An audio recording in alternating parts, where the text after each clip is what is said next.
A police dog won't stop sniffing a man at a busy train station. Security nearly lets him pass until one move changes everything. What was he really carrying? And why did the dog lock eyes and refuse to back down? Here's how it all unfolded. But before we get into it, drop your dog's name in the comments and make sure you're subscribed. The early afternoon crowd inside Chicago's Union Station moved in waves. Travelers pulling suitcases, coffee cups clutched in one hand, phones in the other, eyes darting between schedules and gate signs. Trains roared in the distance, muffled by layers of architecture and time, and the station's high-arched ceiling gave every sound an echo, amplifying the normal chaos of travel. Officer Lucas Myles moved quietly through the concourse, his Canine partner Rex trotting beside him. The German Shepherd's gait was smooth, his demeanor focused. At 4 years old, Rex was seasoned, trained in narcotics detection, explosives, and human scent tracking. But more than that, he had a temperament Myles hadn't seen in any of his previous dogs. Calm, calculated, always watching, always feeling. That dog didn't bark without reason. It was supposed to be a routine patrol, a rotation they'd done dozens of times. Myles wasn't expecting anything out of the ordinary, and nothing seemed unusual, at least not at first. Then, just past Gate 14, near the long-distance departures, Rex paused. It was slight, subtle, just a momentary break in his movement, but Myles noticed it instantly. Rex's nose twitched once, twice, and he stopped walking entirely. His head turned toward a line of passengers waiting to board the 2:20 p.m. Amtrak to Los Angeles. His ears pricked forward. No growl, no bark, just that stillness. Myles looked over the crowd, narrowing his gaze. At first glance, nothing stood out. Mostly tourists, a few business travelers, some older folks. But Rex's focus had zeroed in on one man, mid-40s, dressed neatly in a pressed navy jacket, dark slacks, and loafers that looked too polished for train travel. He held a slim leather briefcase and wore tinted glasses despite being indoors. "Rex," Myles whispered. The dog didn't respond. His eyes were locked. This wasn't the high-energy alert Rex gave for drugs. Myles knew those well. Tail wagging, sniffing like mad. Nor was it his explosive detection posture, which came with tension, ears back, muscles taut. This was something else, still but locked in, focused, and Myles had learned over time not to second-guess it. He tapped his comm. "Dispatch, Officer Myles. I've got a possible. Gate 14, West End." "Copy that, Officer Myles. Supervisor en route." Rex started to advance slowly toward the man. Myles followed, careful to remain casual. The last thing they wanted was to cause panic or escalate a situation before confirming anything. As they approached, Myles subtly stepped to the man's side. "Afternoon, sir," he said calmly. "Mind stepping aside for a quick security check?" The man's head turned slightly, a flicker of hesitation flashing across his face. "Is there a problem?" "Just routine," Myles said with an easy tone. "My partner's shown interest. We'll make it quick." The man nodded, lips thin. His body moved willingly, but something about his posture told a different story, too calculated, as if practiced. They stepped out of the line, into a quieter alcove near a closed newsstand. Supervisor Danielle Price was already making her way over, flanked by a young transit officer who looked more eager than trained. Rex circled the man slowly, his nose hovering near the briefcase, then moving up toward the man's side. "Rex," Myles said softly. The dog paused and looked up at his handler, his eyes saying more than any alarm could. Then he sniffed the man's pant leg and let out a low whine. Just one. A sound so faint it could have gone unnoticed. But Myles knew his partner. That whine meant discomfort, concern. Price arrived, her eyes bouncing between Rex and the man. "Something up?" "Behavior's odd. Not a full alert," Myles replied quietly. "But he's signaling something." "All right, let's go through protocol." The man placed his briefcase on the inspection table without being asked. He opened it slowly. Inside were neatly arranged business folders. a laptop, and a sealed transparent pouch containing vials filled with a pale yellow liquid. "I'm with a private biotech firm," the man said. "I have clearance to transport these across state lines for field research. Everything is documented." Myles didn't say anything at first. He looked at the vials. They were tightly sealed, labeled. But Rex was sniffing them with renewed interest. "These have already cleared security," the man added, voice tight. "I have approval letters. You'll find nothing out of order." He handed over a sheaf of papers, travel permissions, security certificates, and a business card. "Dr. Adrian Keller, Biosynth Research Solutions." Price skimmed them, frowning. "This looks legitimate." Myles didn't respond. Instead, he watched Rex. The dog had moved slightly away from the briefcase now. He was focused again, not on the contents of the bag, but on the man's coat, the pocket. "What's in your coat, sir?" Myles asked. Keller hesitated, then slowly reached in and pulled out a metallic pin-like object with a rubber seal at one end. "Prototype injector," he said flatly. "Demonstration model. No active substance. The tip isn't even functional."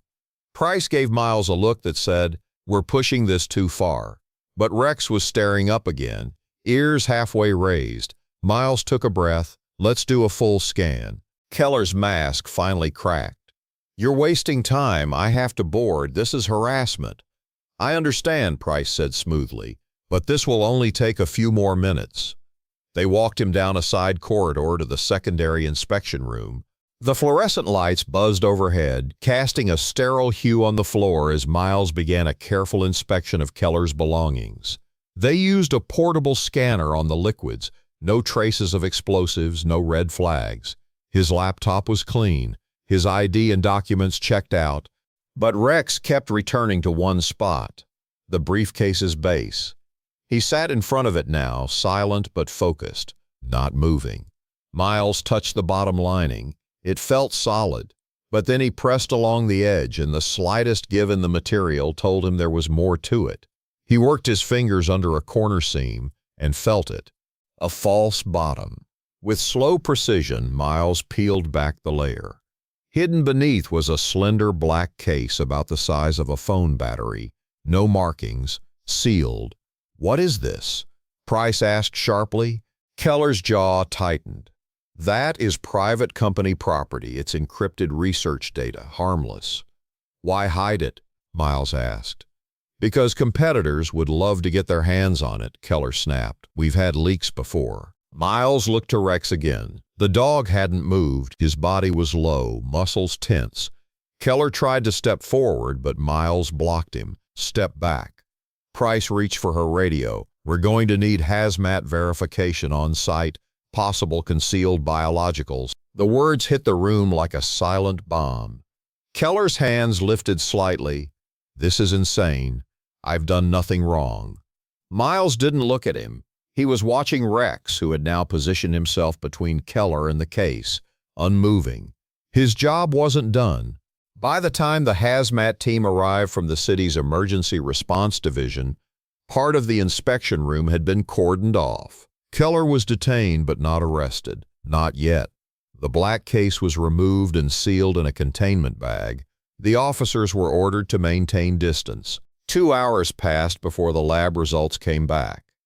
The case didn't contain traditional biological agents, but it did contain something deeply concerning: traces of synthetic proteins engineered to mimic viral pathogens, early-stage bioprototypes, not fully weaponized, but clearly not harmless either. They weren't listed on any public registry. That changed everything. Back inside Union Station, the crowd never knew what had almost slipped past them. The 2:20 p.m. train departed 10 minutes late, and no announcement was ever made. In a secured room overlooking the station, Myles sat beside Rex, watching his partner chew on a training toy in silence. The dog looked peaceful, but Myles couldn't shake the realization. Rex hadn't just detected a smell. He had sensed intent. He had understood something deeper, something no scanner, no human, no protocol had seen. Rex had stopped something that didn't even have a name yet, and he did it by trusting instinct, by trusting Myles, and asking to be trusted in return. The following morning, Officer Lucas Myles arrived early at Union Station. The crowds were thinner than the day before, but the weight of yesterday's encounter with Dr. Adrian Keller still clung to him like humidity before a storm. Rex walked quietly beside him, ears flicking every so often, nose low to the ground, reading the world in scents like fingerprints. To a bystander, they were just a pair of transit officers making their usual rounds. But under that uniform calm, Myles' mind was grinding. The report from the containment lab confirmed that the device concealed in Keller's briefcase was unlike anything they had on record. While not immediately dangerous on its own, it carried synthetic proteins that mirrored bioagents from several different regions, almost like a Frankenstein patchwork of pre-coded illness. Whoever engineered it had knowledge far beyond pharmaceutical trial work. And yet, Keller hadn't flinched when detained. No panic, no desperation. His protestations were legal, clean, and confident. He knew exactly where the line was and how to skate it. The worst part, he'd been released pending investigation. There wasn't enough to hold him. That fact rattled Myles more than he cared to admit. Anything on Keller? He'd asked the federal liaison earlier that morning. Not much. His biotech firm is clean on paper. No criminal record, no flagged associates. But the moment the results came back on that protein compound, his lawyer shut every door. Then why did Rex signal him? The agent had looked at Myles with something between caution and curiosity. Sometimes dogs see what we don't. Now, as they made their way past Gate 7, Rex's pace slowed again. Myles stopped in his tracks. The hairs on the back of his neck lifted. Not out of fear, but anticipation. He looked down at Rex, who stood statue still near a cluster of lockers near the old baggage counter. The dog's nose moved just a few inches, hovering near one specific locker. His tail didn't wag. His body was low, focused. Another signal. Myles tapped his comm. Control, this is Officer Myles. I need eyes on locker 49C in the west baggage alcove. Canine has shown alert. Copy, Myles, dispatching backup. The locker was locked tight, but the station's security team had master access. Within 3 minutes, Myles had 2 additional officers on scene. One of them, Mallory, inserted a universal key and slowly turned it open. Inside was a nondescript duffel bag, black canvas, the kind every commuter carried. Myles nodded. Step back. Rex's eyes didn't blink. They opened the bag cautiously. Clothing on top, sweaters, shirts, but beneath that, nestled between layers of thin foam, was another container, smaller this time, cylindrical, metallic, heavier than it should have been. It was unmarked, no serial numbers, no visible identifiers. Myles' chest tightened. Get the hazmat team again, he said flatly. That afternoon, Union Station went on soft lockdown. No announcements, no closures, just quiet orders relayed through earpieces. Officers subtly redirected foot traffic. Platforms rerouted. Quiet, efficient containment. It turned out the device in the locker was a near match to the one Keller had carried. Not identical, but built using the same casing. Only this time the contents were more advanced. There were signs the sample inside had been activated recently, meaning it wasn't just in transit. Someone had prepped it, possibly for field dispersal. Security footage showed a figure placing the bag in the locker 2 days prior. Face obscured, hat pulled low, too clean for chance. Someone was planting these devices intentionally.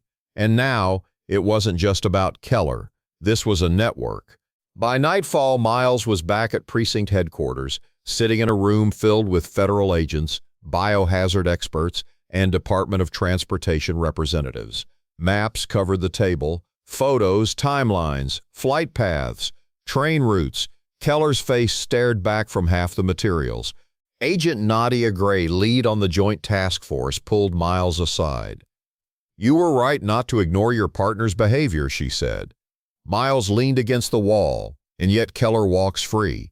For now, she replied, but the second locker confirms this isn't isolated. We think Chicago was a hub point, which means there could be more. How many? Unknown.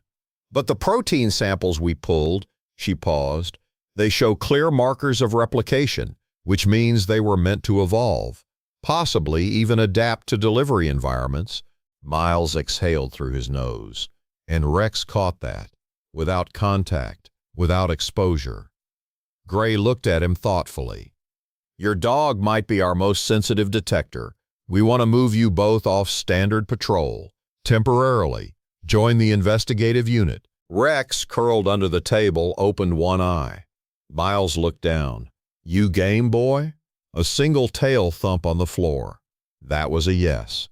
The next day, Myles and Rex were flown to a logistics facility outside Kansas City, a distribution hub, large enough to rival a small airport. The task force had traced one of the containers back to a shipment scanned at this site a week earlier, mislabeled as refrigerated research samples. The place was massive, 500,000 square feet of aisles, storage freezers, and multi-level conveyor belts. Rex was tasked with sweeping 2 specific loading zones. Myles led him through the first corridor, refrigerated, cool, with a faint smell of disinfectant and cardboard, nothing. Zone 2 was different. A part of the floor near a dock ramp still had a faint scent of bleach, too faint to trigger concern for a human. But Rex stopped, nose in the air, then pivoted toward a side corridor, and there it was again, that eerie, controlled alert. A single low whine, a turn of the head. He stepped toward a discarded packing crate behind a set of collapsed metal trolleys. Myles pulled out his flashlight. The crate was empty except for one thing, a vacuum-sealed pouch with streaks of dried condensation inside, just enough residue to test. When they pulled the samples later that night, they found a mutation. The third variant. Someone had been testing exposure to air, and no scanner had detected it, only Rex. That night, as Myles fed Rex his dinner in the station break room, Agent Gray came in holding a new folder. We found a pattern, she said. Keller's company isn't the source, it's the cover. She spread photos across the table, shipping logs, GPS routes, and a list of cities: Chicago, Kansas City, Seattle, Houston. What are these? Myles asked. Train stations. Each of them had one thing in common. A delivery unit arrived under his company's name, but no lab in those cities ever signed for the contents. And no one flagged them. They were disguised, always slightly different, sometimes listed as vaccine research, sometimes as environmental samples. And Keller moved through all 4 cities in the last 6 weeks. Myles stared at the list. What's next? We think the final delivery was planned for the East Coast, possibly Washington, D.C. We're trying to confirm rail manifests. Myles felt the old weight in his gut again, a sense that time was running out, and still none of the tech, none of the scans, none of the human eyes had spotted the trail. Just a dog, just instinct, just trust. 2 hours later, while Rex slept curled beneath Myles' desk, Gray returned with a single line of dialogue. We found another one. The train rolled into Washington, D.C.'s Union Station beneath a steel sky smeared with low-hanging clouds. Travelers bustled through the historic terminal, dragging luggage and snapping photos of the ornate ceilings. It looked like any other day, but it wasn't. In a sealed command post beneath the East Concourse, a team of federal agents, hazmat specialists, and rail security officers stood around a digital map. They were tracking something most couldn't see. 6 locations, 5 devices found, 1 left. The pattern was clear now. Each of the earlier stops had been test runs, data collection exercises. The final site, they believed, was the intended deployment. And that site was here. Rex lay still in the corner, eyes open, ears alert. His handler, Officer Lucas Myles, stood beside Agent Gray, reviewing the train manifest. Keller's name wasn't on the list, but aliases were easy. They had to move fast. The long-distance line from Chicago had arrived just minutes ago. The security feeds showed a crowd dispersing across platforms 18 and 19. A black duffel had been removed from baggage. The handler, a man in a brown jacket and ball cap, walked with steady purpose, disappearing toward a service corridor.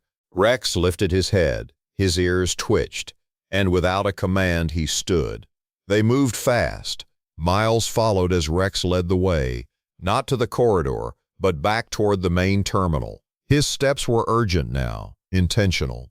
Nose lifted slightly, tail rigid. He was reading the air again, parsing it molecule by molecule. At the far end of the main hall, near the closed-off former mail annex, Rex stopped. He sniffed low near a bench, circled once, and then turned his attention to a trash bin built into the wall. He sat and let out a sharp, short whine. Myles didn't hesitate. "Control, this is Officer Myles. I've got a confirmed alert. Trash receptacle near the northeast annex. Copy. Teams in motion." They evacuated that wing of the terminal in under 3 minutes. No alarms, no announcements. Just plainclothes officers asking people to move due to structural maintenance. Myles stood by as the hazmat team swept in. They opened the bin.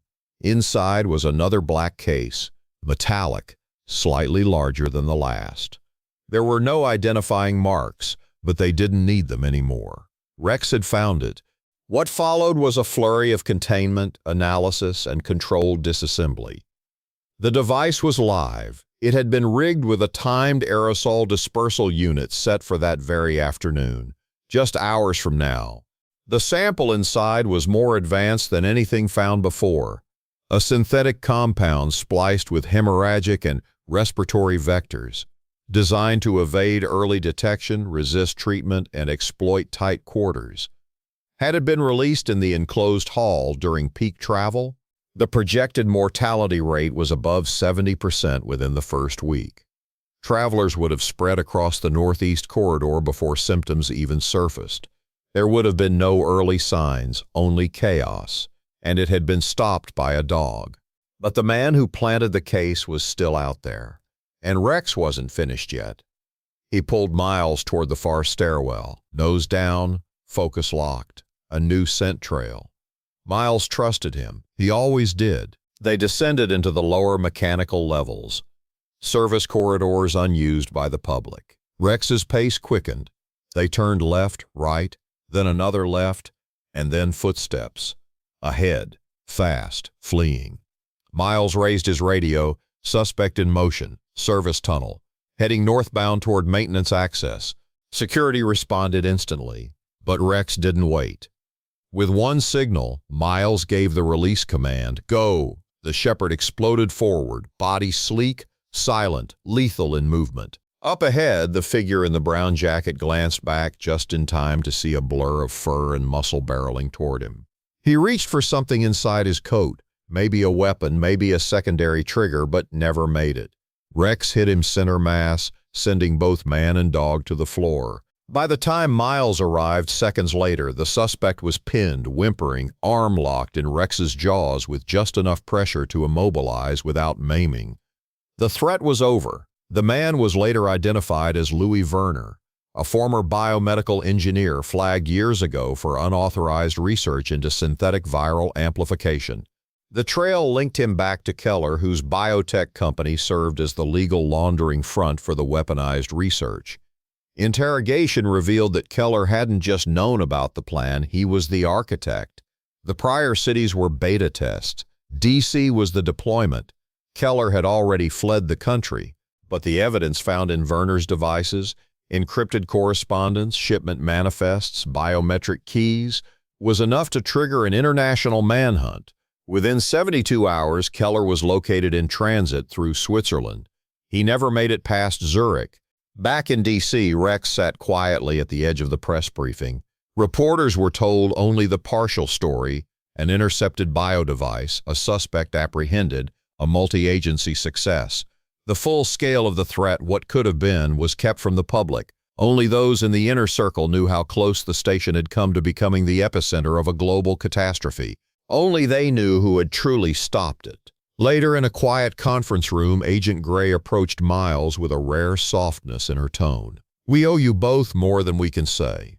Myles just looked at Rex, who sat watching him, ears up, waiting. "No," he said, "you owe him." She nodded. "We're expanding the detection program, reinstating the biological Canine division. There's a future in this work for both of you." Myles didn't answer immediately. He scratched behind Rex's ear, watching the dog close his eyes in contentment. He thought about every checkpoint, every glance from doubting officers, every moment someone had questioned a hunch until it had been proven right. He thought about instinct, about trust, about a dog who hadn't stopped until the danger was seen. "I'll talk to him about it," Myles said finally, "but I think he already knows." Weeks later, back in Chicago, Union Station returned to its rhythms. Passengers hurried toward gates, trains departed on schedule, life resumed. No one stopped to notice the Canine team walking the terminal that morning. Just another patrol, just another handler with his dog. The work continued, but near Gate 14, where it all began, a maintenance worker spotted something curious. A traveler setting down his coffee to pet the German Shepherd, then thanking the officer quietly before disappearing into the crowd. Myles said nothing. Rex sat perfectly still, and then slowly his tail thumped once on the polished floor. The danger had passed. If you like these kind of stories, just imagine what we're sharing next.